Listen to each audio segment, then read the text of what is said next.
TF1 20h avec Roger Giquel. Ronald Reagan parle, il commence actuellement à Los Angeles sa première conférence de presse moins de 48 heures après son élection. Le groupe Peugeot en difficulté, il accuse cette année un déficit de 1,5 milliard de francs. Première médicale française, une greffe du poumon, elle a été réalisée à Lyon sur une accidentée de la route. Baisse des températures, hausse des légumes, le froid sur presque toute la France, EDF importe du courant. Bonsoir.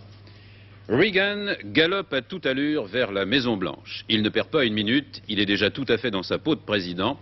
Il a loué des bureaux à 500 mètres de la Maison-Blanche pour que lui et son équipe soient plus près des dossiers. Car il faut que l'équipe républicaine, qui remplacera l'équipe démocrate le 20 janvier, soit parfaitement au courant des affaires de l'État. Carter est d'accord. Pour que la continuité soit assurée de cette façon, il y a un dossier urgent, d'ailleurs celui des otages, nous le verrons dans un instant. Oui, Reagan met les bouchées doubles. Hier, il a convoqué sa bande, enfin son futur gouvernement, dans son ranch de Los Angeles. Et au moment où je vous parle, il fait, là aussi dans ce ranch, sa première conférence de presse de président élu. Christian Bousquet et Michel Bader sont à l'écoute en direct et ils nous rendront compte de cette conférence de presse à la fin de ce journal.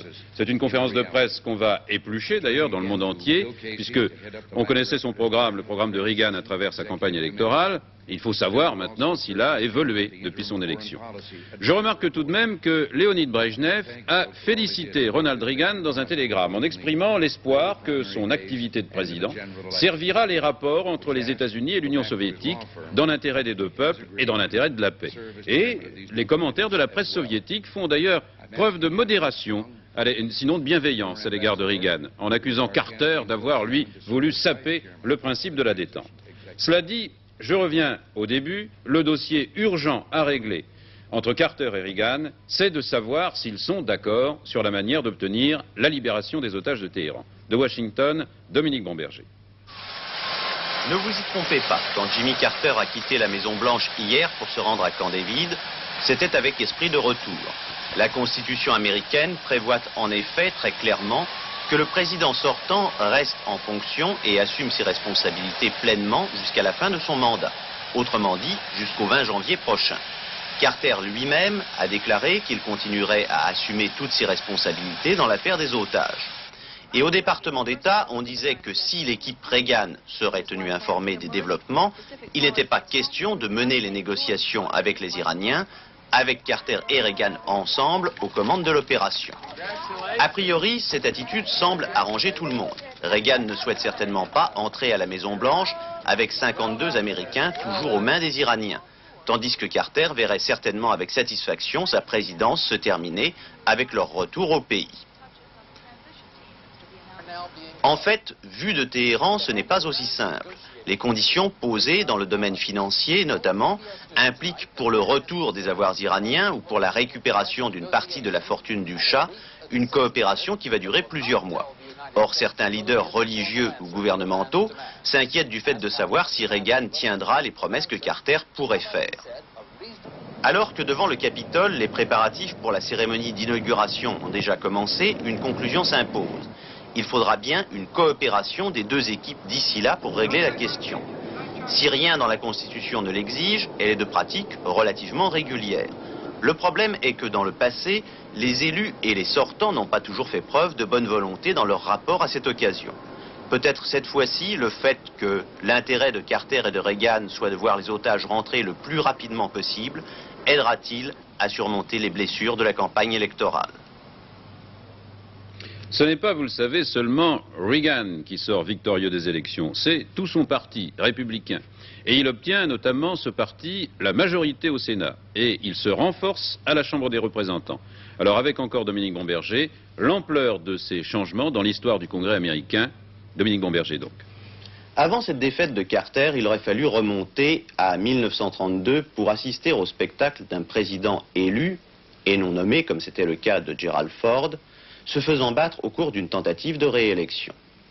1932, la date est symbolique car avec l'élection de Franklin Roosevelt, elle marque l'ouverture d'une période de près de 50 ans où les libéraux vont dominer de New Deal en nouvelles frontières et de nouvelles frontières en grande société la vie politique américaine. et où même les présidents républicains, Eisenhower et Nixon, devront dans une certaine mesure tenir compte de leurs idées. 1980, au contraire, marque l'acte de décès de ces libéraux. Partout, ils ont été battus, balayés, George McGovern en tête, et remplacés au Sénat par des ultra-conservateurs. L'État du Massachusetts, le symbole du libéralisme en Amérique, l'État des Kennedy, qui en 1972 avait été le seul à voter McGovern contre Nixon, a donné cette fois ses voix à Reagan. Et la nuit de l'élection, Ted Kennedy s'est tu. Il est vrai que depuis quelque temps, ces libéraux américains donnaient l'impression d'être à bout de souffle et à court d'idées. Ces dernières années, les idées en Amérique sont plutôt de droite. Et si Reagan réussit, c'est peut-être une longue période de conservatisme qui s'ouvre pour l'Amérique. Dominique Bromberger, TF1, Washington. De quoi demain sera faite l'Amérique, c'est une question. De quel poids va peser cette nouvelle Amérique sur le reste du monde et sur l'Europe en particulier? C'est la question pour nous de loin la plus importante.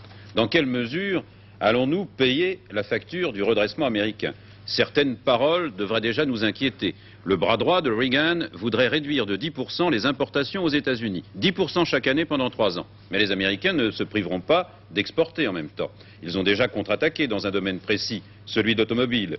Une marque américaine ne se vante-t-elle pas d'avoir vendu 100 000 exemplaires d'un nouveau modèle chez nous en quelques semaines? Or, justement, voici qu'en France, la crise automobile se révèle au grand jour. En tout cas, dans le groupe Peugeot, qui annonce une perte d'1,5 milliard cette année, en 1980. Les pertes se situent surtout chez Citroën et chez Talbot. Elles sont énormes et ne sont pas évidemment sans conséquences sociales. Le groupe Peugeot fait les frais de l'absorption de Talbot et de Citroën dans le groupe. Avec ce 1,5 milliard de déficit pour 1980, les pronostics les plus pessimistes sont dépassés. Même si d'autres branches d'activité de la société sont en net bénéfice, le grand responsable de ce mauvais résultat est le secteur automobile de la société. Récemment intégré au groupe Peugeot SA, Talbot a subi pour les 6 premiers mois de l'année une perte sèche de 418 millions de francs. Citroën a perdu également 317 millions pour la même période. Seul Peugeot Automobile était en bénéfice. Il y a quelques jours encore, on envisageait pour tout le groupe un résultat positif, un résultat nul étant l'hypothèse la plus défavorable. Mais avec les résultats des 6 derniers mois de l'année, le 1,5 milliard de déficit sera plus près de la réalité. Pour la première fois depuis le début de son existence, Peugeot SA sera donc en rouge cette année, sans cependant atteindre les niveaux de ses concurrents américains qui annoncent des pertes records. Si en 1976, la conjoncture était favorable à l'intégration et au redressement de Citroën, l'année 80 n'a pas favorisé l'absorption de Talbot. Il faut bien sûr s'attendre à des répercussions sur le personnel de ces sociétés en pleine restructuration. La direction de chez Talbot souhaite 1500 départs à la retraite anticipée, mais ceci reste encore suspendu à l'accord du gouvernement. Chez Peugeot Automobile et chez Citroën, de telles mesures sont également envisagées. En fait, près de 4000 personnes seraient déjà concernées par les difficultés actuelles. Les récentes déclarations du Premier ministre, selon lesquelles on pouvait difficilement garantir dans l'avenir proche le maintien du pouvoir d'achat, ont fait réagir tous les syndicats. Aujourd'hui encore, André Bergeron de Force ouvrière a déclaré que les organisations syndicales ne pourraient plus signer d'accords contractuels si le pouvoir d'achat devait régresser.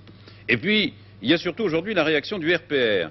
Le gouvernement acceptera-t-il enfin d'ouvrir le dialogue avec le mouvement politique le plus important de la majorité? Et le secrétaire général du RPR, Bernard Ponce, lançait ainsi une ultime fois un appel solennel au gouvernement pour discuter de ses propositions économiques et sociales. Avec ce commentaire, M. Barre ne veut pas reconnaître son échec, il accuse le malade. C'est inadmissible. Écoutez successivement Bernard Ponce et André Bergeron. Les déclarations de M. Raymond Barre devant le Conseil économique et social, il y a 48 heures, nous paraissent constituer, je l'ai dit il y a un instant, un événement politique important, puisque au lieu de répondre aux appels que nous avons lancés, il a répondu par ce que nous qualifions d'une véritable provocation. Aujourd'hui, nous lançons une ultime fois un appel solennel au gouvernement. Le gouvernement acceptera-t-il, enfin, d'ouvrir le dialogue avec le mouvement politique le plus important de la majorité, ou continuera-t-il à se cantonner dans une autosatisfaction que chaque jour les faits démentent? Je ne conteste pas les difficultés de notre époque. Je sais que la tâche des gouvernements n'est pas facile. Mais enfin, il faut que le Premier ministre sache que si on ne maintenait pas le pouvoir d'achat, les organisations forces ouvrières ne signeraient plus d'accord. Et cela peut avoir des conséquences redoutables. Le froid, encore aujourd'hui, sur toute la France. Seul le littoral méditerranéen est épargné avec 10 degrés, mais avec beaucoup de neige dans l'arrière-pays varois ou niçois. Demain, des chutes de neige sont annoncées sur le bassin aquitain le matin, puis sur le Massif central et les Alpes. Il pleuvra beaucoup sur les régions méditerranéennes et ailleurs le temps sera nuageux et brumeux. Et la neige n'est nulle part à exclure. Alors cette vague de froid et de neige qui perturbe la circulation partout, qui fait aussi monter les cours des légumes abusivement, il y a beaucoup d'accidents de chauffage. Tout un quartier de Montereau en Seine-et-Marne, 4000 logements, a été privé de chauffage hier, la chaudière avait éclaté. Mais d'une façon générale, le directeur de l'énergie au ministère de l'Industrie affirme que la France est en mesure de faire face à un hiver froid, avec une condition cependant, que les consommateurs soient disciplinés. Alors la rubrique du froid et du mauvais temps avec Marie-Geneviève Lemoine. Neige sur toute la moitié ouest de la France, sur les massifs montagneux et dans la vallée du Rhône. Ce matin, à Clermont-Ferrand, il y avait 30 cm de neige. On n'avait pas vu cela depuis 1923. Circulation a été interrompue dans plusieurs régions, notamment sur l'autoroute La Catalane menant à l'Espagne. Ce soir, la neige a fondu et les chaussées sont glissantes. Il y aura donc des risques de verglas pour tous ceux qui prennent la route en cette veille de week-end. Les opérations de sablage sont en cours dans plusieurs régions. Quant aux conséquences économiques, l'EDF a déjà pris les premières mesures. Elle importe 5% de l'électricité des pays voisins. En cas de nécessité supplémentaire, elle pourrait demander aux entreprises dotées de leur propre production d'électricité de se découpler du réseau national. En effet, depuis lundi, on consomme autant d'électricité qu'aux jours les plus froids de janvier dernier. Quant à l'approvisionnement du fioul pour le chauffage, la France est en mesure de faire face à un hiver froid. Dernière conséquence, le prix des légumes a doublé. Rien que le chou-fleur breton est passé de 2,50 francs à 6 francs. Ce soir, l'Union fédérale des consommateurs invite les Français à boycotter les légumes trop chers. En tout cas, pour l'instant, on prévoit un radoucissement venant du sud-ouest pour lundi prochain ou mardi. On l'espère bien, ce radoucissement. Au Sénat, suite de la discussion sur le projet de loi du gouvernement Sécurité et Liberté, en présence du garde des Sceaux, Alain Peyrefitte, et les caméras de TF1 ont largement suivi le débat aujourd'hui. Diffusé en direct pendant 3 heures cet après-midi, avec une première, nous avons pu suivre les travaux de la commission du Sénat, travaux qui se déroulent habituellement à huis clos. Jacques Idier nous résume ce débat.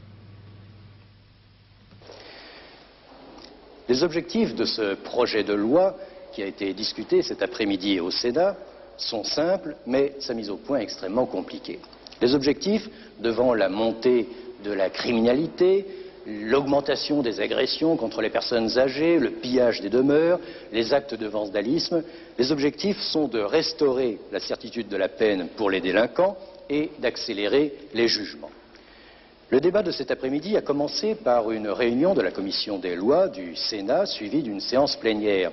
Les sénateurs ont montré qu'ils pouvaient eux aussi se passionner pour un projet qui touche profondément à l'évolution de notre société. Vous faites une œuvre de destruction, a dit M. Lederman, communiste, à M. Peyrefitte. Le gouvernement bafoue la Constitution et vous visez particulièrement le droit de grève.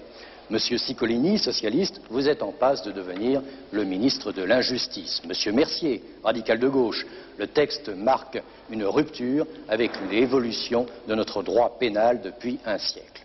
Mais Monsieur Kaldakès, RPR, montre, lui, l'importance d'une justice plus rapide. Et il rappelle un chiffre effrayant. Depuis 1975, il y a eu 3 exécutions capitales. Mais dans le même temps, 161 suicides de prisonniers en détention préventive. Et cela, on n'en parle jamais. Le problème de fond, c'est qu'il ne faudrait pas que notre justice devienne une justice à la chaîne, une justice de robot qui ne tiendrait plus compte de l'individu, mais uniquement de l'infraction. À toutes ces objections, M. Perfit a commencé de répondre cet après-midi, assez à l'aise, car il sait qu'il a une grande partie de l'opinion derrière lui. Il aura l'occasion d'y répondre plus longuement ici au Sénat, puisque les débats se poursuivront la semaine prochaine. La greffe d'un poumon a été réalisée dimanche à Lyon par une équipe de chirurgiens français dirigée par les docteurs Dureau et Pilliard. La bénéficiaire en est une jeune femme grièvement blessée au cours d'un accident de moto et il s'agit de la première greffe de cet organe en France. De toutes les greffes, celle du poumon est la plus difficile. Depuis la première effectuée aux États-Unis par le docteur James Hardy en 1963, une quarantaine de tentatives ont eu lieu dans le monde, mais à l'inverse de la transplantation rénale dont on connaît les magnifiques succès, la greffe du poumon ne compte que très peu de réussite. La survie la plus longue d'un greffé pulmonaire n'a pas dépassé 10 mois. L'organisme rejetant la greffe assez vite dans ce cas du poumon. Et pourtant, les chirurgiens lyonnais l'ont tenté et s'ils l'ont osé, c'est qu'ils croient en sa réussite. Pourquoi? Pierre Bourget. Il s'agit en fait d'un cas extrêmement rare dont on ne connaît que quelques exemples dans le monde où la greffe pulmonaire constitue le seul moyen de sauver l'accidenté. Mais ce schéma va nous aider à comprendre pourquoi. La jeune femme avait, on le sait, subi un accident de la route et son poumon droit présentait des zones de destruction sur toute sa longueur, ce qui faisait que le poumon ne pouvait plus remplir sa fonction. Par contre, le poumon gauche, également atteint lui aussi, était atteint d'une façon moins grave. Alors qu'ont décidé les chirurgiens? Puisque le poumon droit était hors de circuit et que le poumon gauche était de son côté incapable à lui tout seul, avec ce qui lui restait de remplir son office, ils ont enlevé le poumon droit inutile et greffé à sa place un poumon droit prélevé chez un donneur qui est parfaitement capable à lui tout seul de remplir les besoins, de satisfaire les besoins de l'organisme en oxygène. Il s'agit d'une greffe transitoire, c'est-à-dire qu'on espère que pendant tout le temps où le poumon greffé sera capable de faire respirer l'organisme, les lésions du poumon gauche cicatriseront et qu'au bout d'un certain temps, le poumon gauche ayant retrouvé sa capacité pourra à lui tout seul remplir l'office des deux poumons. À ce moment-là, ça peut être une question de semaines, une question de mois. Bien entendu, on enlèvera le poumon greffé et le poumon gauche, guéri, espérons-le, permettra à l'organisme d'avoir une fonction respiratoire normale. On le voit, il s'agit d'une greffe de transition qui sera enlevée dès qu'elle aura rempli son office. J'ai pris moi-même ce soir des renseignements à l'hôpital Édouard Herriot à Lyon. La malade se trouve dans un état aussi satisfaisant qu'il est possible. On vient d'apprendre la mort du pilote automobile français Jean-François Piot qui s'est tué cet après-midi dans la 4e étape du Tour du Maroc. Son coéquipier Mourenne est grièvement blessé. Piot a été Mourenne, plus exactement, a été transporté à l'hôpital de Fès. Nous revoyons sur ces images Jean-François Piot interviewé récemment pour le magazine Automoto. Monsieur Hector Roland, député RPR de l'Allier, vient d'annoncer son intention d'être candidat à la présidence de la République. Il ne renoncera à son projet, a-t-il dit, que si monsieur Jacques Chirac est lui-même candidat. Si Jacques Chirac est candidat, il va de soi que moi-même, je ne serai pas candidat. Alors pourquoi êtes-vous candidat? Regardez ce qui s'est passé aux États-Unis. Au départ, M. Reagan n'avait absolument aucune chance. Il a développé, lors de sa campagne électorale, les mêmes problèmes qui sont faits de contraintes sur le plan politique, économique, affaires étrangères, qui sont ceux que nous rencontrons dans d'autres pays. Et dès lors, j'estime qu'il est indispensable qu'une voix fasse connaître à l'opinion publique française les difficultés devant lesquelles notre pays se trouve, difficultés d'ailleurs déjà ressenties, et qu'un député comme moi apporte des solutions à ces problèmes.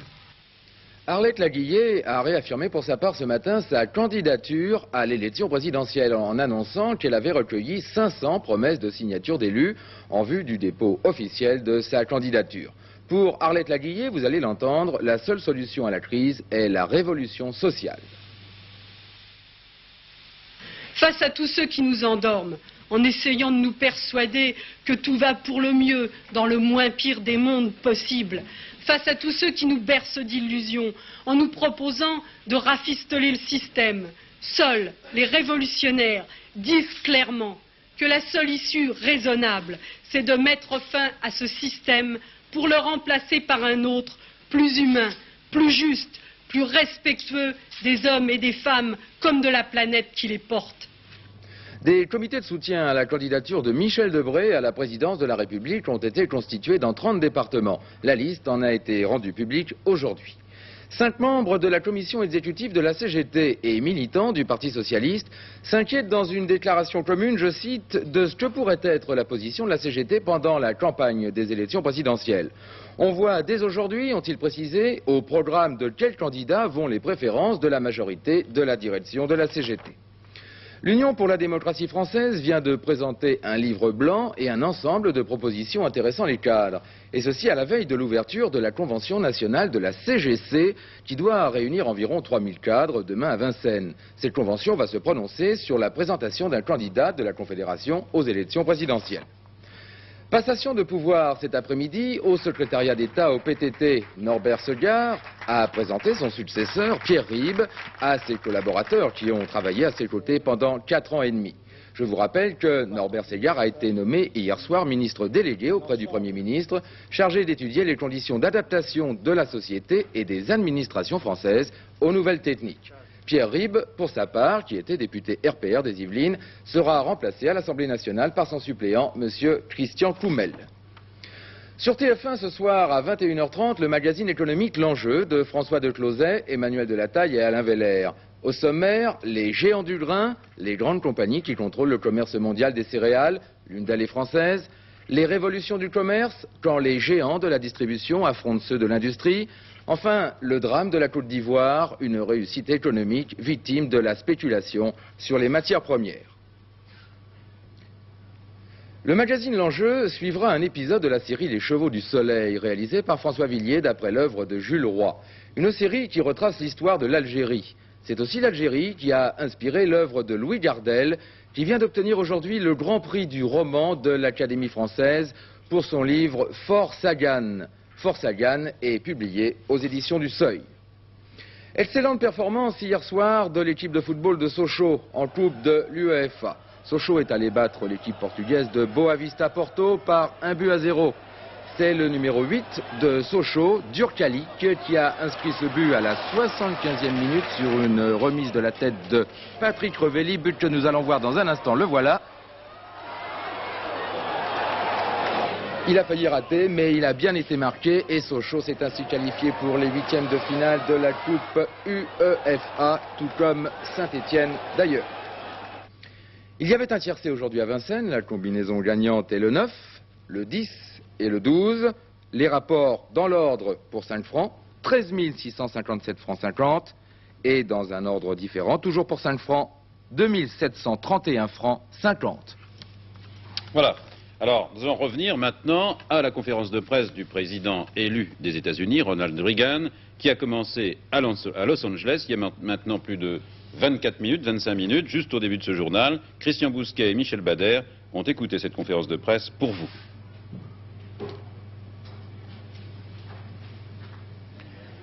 George Reagan, élu, George Reagan fatigué certes, mais sûr de lui, a eu 2 temps forts au cours de sa conférence de presse. L'un au sujet de l'OTAN, l'autre au sujet des otages. Merci d'être venu, a-t-il dit, bonjour. Je suis très heureux d'être ici et je voudrais remercier tous ceux qui ont travaillé pour nous et j'espère ne pas vous décevoir.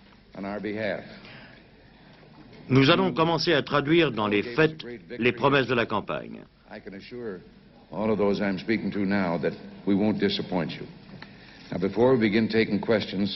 Reagan cite alors les amis qui vont l'accompagner pendant la période de transition. Je suis reconnaissant à Carter de m'aider, a-t-il dit, dans cette période de transition. Je suis d'accord pour partir sur une base bipartisane en matière de politique étrangère. Il y aura avec moi Ford, Haig et Kissinger. Question. Quel est votre ordre du jour?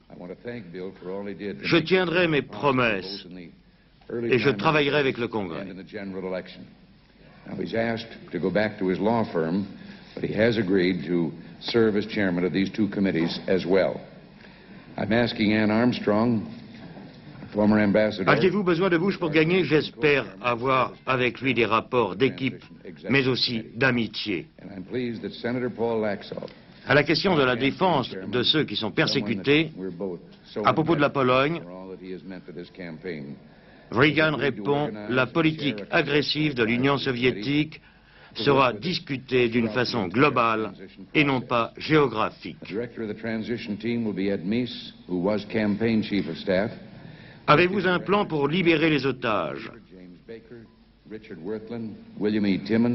C'est un problème américain, répond Reagan, et le président Carter est toujours président. Nous l'aiderons.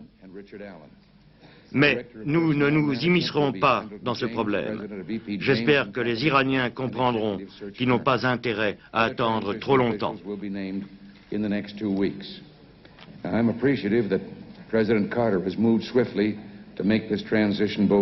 À une question qui lui est posée sur la future situation de Kissinger, Donald Reagan répond « Nous ne donnerons pas de nom pendant cette période de transition. » Avez-vous l'impression de représenter l'unité nationale, ou plutôt des groupes minoritaires? Le président et le vice-président à Washington représentent l'Amérique, toute l'Amérique en entier, a répondu Reagan.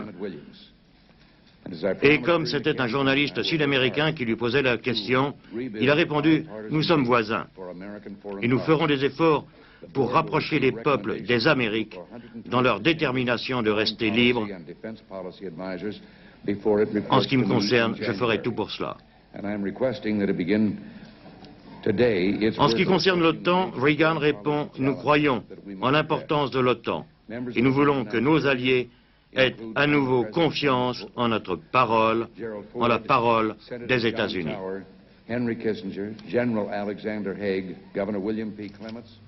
Alors il dit aussi, il faut que je rassure les alliés européens des États-Unis, j'ai la volonté de les consulter sur toutes les décisions importantes concernant l'Alliance Atlantique. C'est la moindre des choses. Bon, pas de grandes nouvelles dans cette conférence de presse a priori, parce que nous n'avons pas encore tous les détails, mais en tout cas une volonté de Reagan de dire qu'il va s'entendre avec l'administration actuelle et puis qu'il a l'intention d'être ferme avec l'Union soviétique. Ça, on le savait déjà. Voilà, bonne soirée à toutes et à tous au nom de toute l'équipe de TF1 Actualité. Merci de votre attention et le dernier journal avec Joseph Pauly, bien sûr, en fin de programme.